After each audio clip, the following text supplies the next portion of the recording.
Morihei Ueshiba, founder of Aikido. Unlike classical Japanese martial arts, which stressed victory at all costs on the battlefield, Ueshiba O-sensei conceived of Aikido as a means for achieving the peaceful resolution of conflict and promoting harmonious interaction among members of society.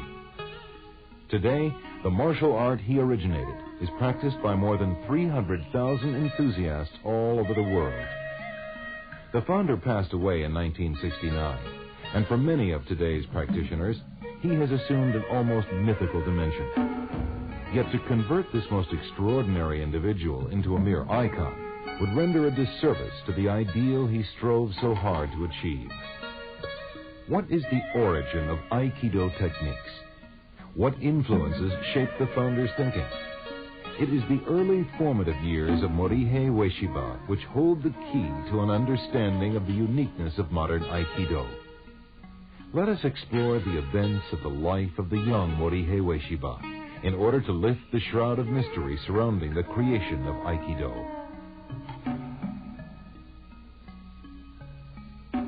Morihei was born in the port town of Tanabe in Wakayama Prefecture on December 14, 1883, as the only son of prominent community member Jigoro Ueshiba.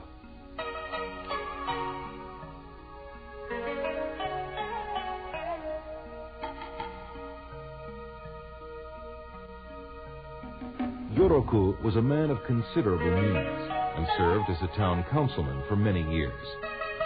Morihei started out as a sickly child, but with his father's encouragement, he engaged in strenuous exercise, gradually achieving robust health.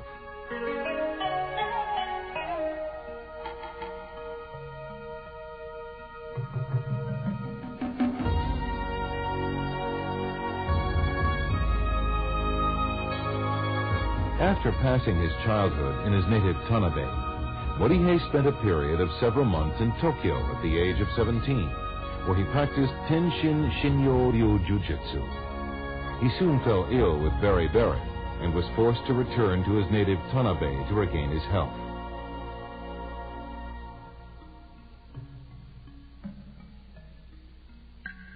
In late 1903, Morihei joined the Japanese Imperial Army shortly before the outbreak of the Russo-Japanese War. It was during his military service that he engaged in the study of Yagyu Jujutsu.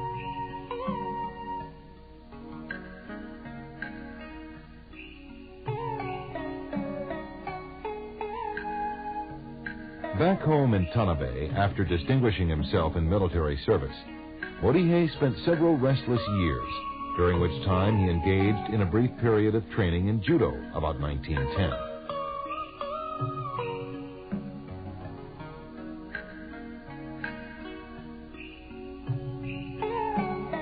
During this period, the Japanese government was providing incentives for those hardy individuals who would accept the challenge of settling the northernmost island of Hokkaido. In 1912, seeking a new life of adventure, Morihei led a party of young men from his native Tanabe to a remote area of Hokkaido called Shirataki. There, Ueshiba and the group set about the arduous task of hewing a new life out of the wilderness.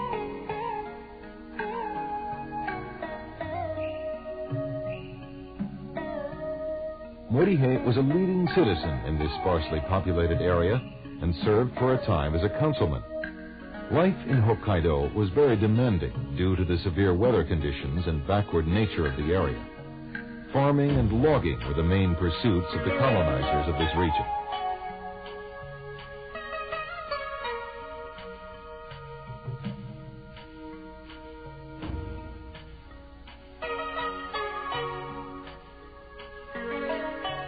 In 1915, Morihei had his fateful first encounter with Sokaku Takeda of Daito-ryu Jujutsu. This meeting changed the course of the founder's life, and the techniques of Daito-ryu left an indelible stamp on the Aikido which would later emerge. Morihei later invited his teacher Takeda to his home in Shirataki to accelerate his learning of the techniques of Daito-ryu. After a short time, Morihei was awarded scrolls attesting to his proficiency in Daito-ryu Jujutsu.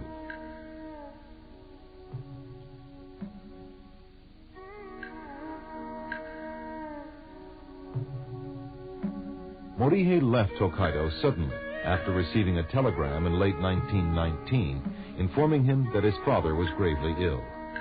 He left his home and most of his possessions with Sokaku Takeda and set out for Tanabe.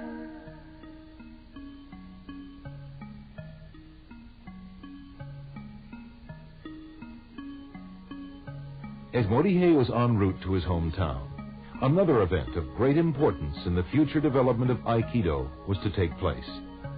He detoured to the town of Ayabe near Kyoto to visit the center of the Omoto religion and pray for his father's recovery. It was there he met a most extraordinary individual, the colorful and enigmatic Onisaburo Deguchi. Deguchi, the prime mover behind the explosive growth of the Omoto religion, was soon to become Morihei's spiritual mentor, and Onisaburo's philosophical views would later serve as the ideological basis of Aikido.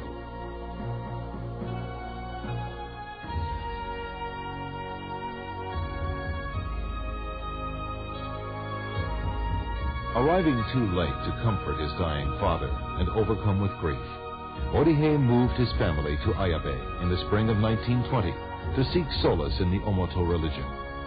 He became an active member of the religious community and a trusted follower of Onisaburo Deguchi.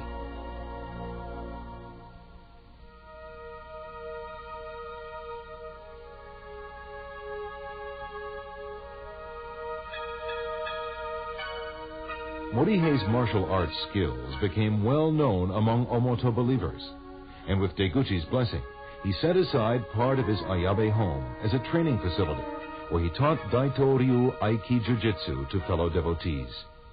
He also received Sokaku Takeda for 6 months in 1922, at which time he was awarded the Kyoju Dairi Teacher's Certification.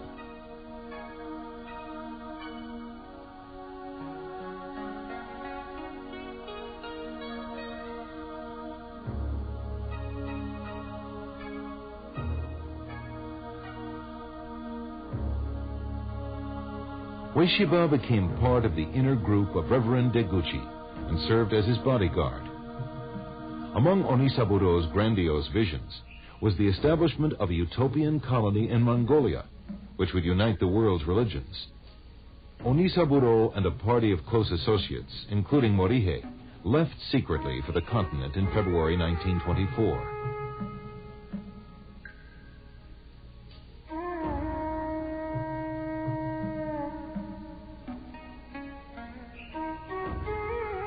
Deguchi's group became embroiled in local politics and obtained the backing of a prominent rebel leader. Their plans were, however, thwarted, and Deguchi, Ueshiba, and the other members of their party were captured by government authorities. The Japanese utopians were imprisoned and sentenced to death. Only through the intervention at the last moment of the local Japanese consul were they saved.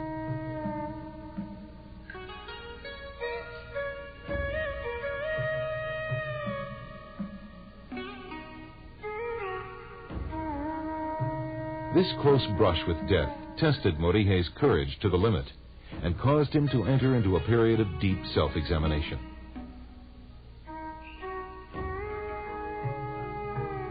Following the harrowing experience in Mongolia, Ueshiba resumed martial arts instruction in Ayabe and other locations in the Kansai area.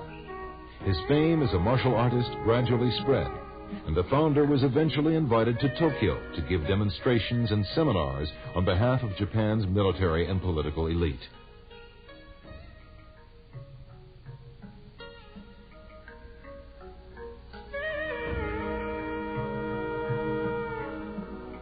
Among his most ardent supporters was Admiral Isamu Takeshita, a retired officer with a distinguished career in the Foreign Service. Also a martial arts enthusiast, Takeshita was instrumental in having Ueshiba relocate to Tokyo in 1927.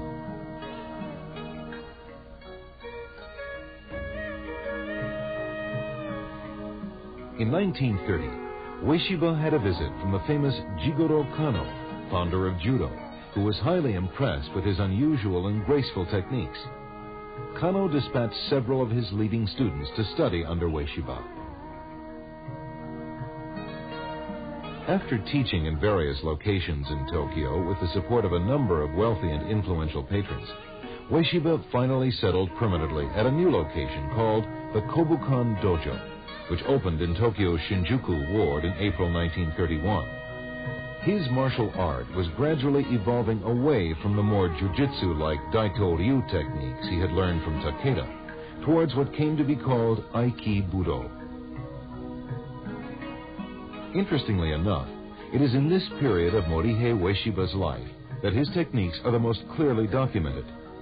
This is largely due to the survival of a series of more than 1,000 technical photos, which preserve for posterity his dynamic Aiki Budo.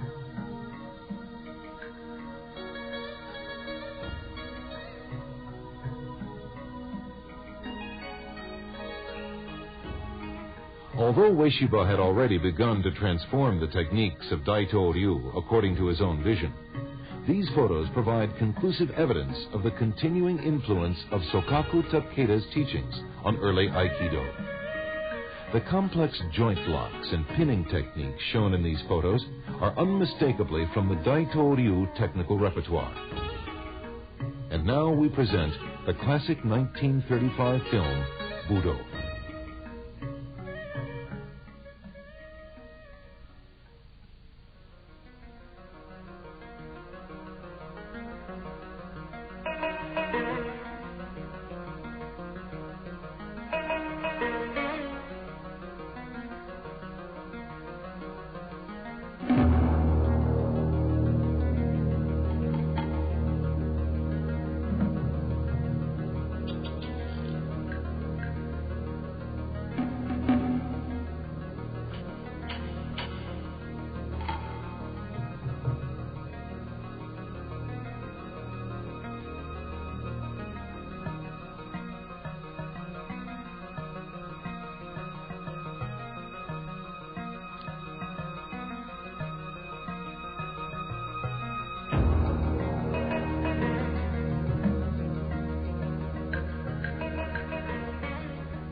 Tenshin